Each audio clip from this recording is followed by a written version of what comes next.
I recently met Andrew McClary, who told me about his younger brother, Nicholas. Nicholas had also been accepted to Embry-Riddle Aeronautical University. Nicholas lost his battle to cancer before he could become an Eagle. I need your help to fight for others like my little brother. We'd like you to consider joining the Bone Marrow Registry. Nicholas was not alone in his need for a bone marrow transplant. Every year, approximately 17,000 people in the United States are in need of a bone marrow transplant. Leukemia, which is cured by a bone marrow transplant, is one of the most common cancers to strike children. Approximately 3,500 children will be diagnosed with it this year in the United States, of which about 700 won't make it. But a bone marrow transplant is also needed to cure lymphomas, aplastic anemia, immune deficiency disorders, and some solid tumor cancers, so the numbers of those in need increases. Unlike blood, which has 4 basic types, bone marrow has 10 different markers. While partial matches can be made without all 10 markers matching, it's not ideal. Only 30% of patients who need a transplant will find a donor in their family.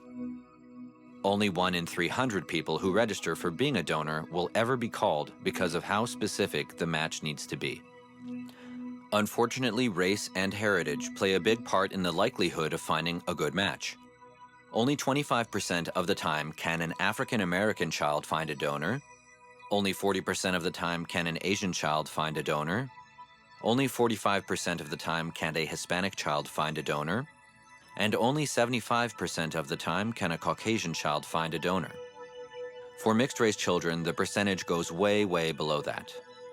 Nicholas, as the child of a Caucasian father and Hispanic mother, only had a very small chance of finding a match.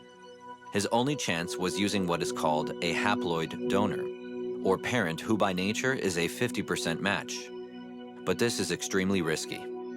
The only way to balance these odds is to get as many different people to register from all walks of life. Everyone is needed. This is especially true if you are a minority or mixed race. At any one time, 7,500 Americans are actively searching the National Registry for a match to save their life. You could be a life-saving hero to someone. How difficult is it to donate? Unlike other organ transplants, donating for a bone marrow transplant doesn't take anything away from you that you won't grow back. Bone marrow is a liquid blood-like substance that grows in the spongy part of the inside of your bones.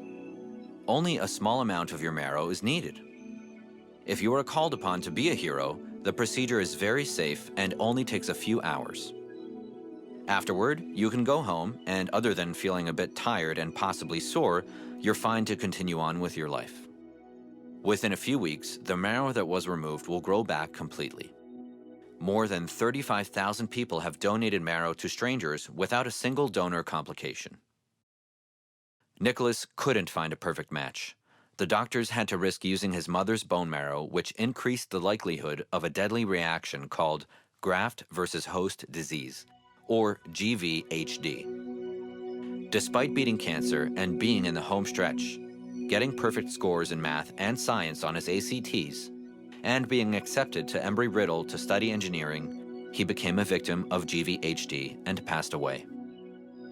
We can't help Nicholas, but if you take just 10 minutes out of your day today, get your cheek swabbed and make the commitment to saving someone's life, we might be able to save someone else facing the same danger.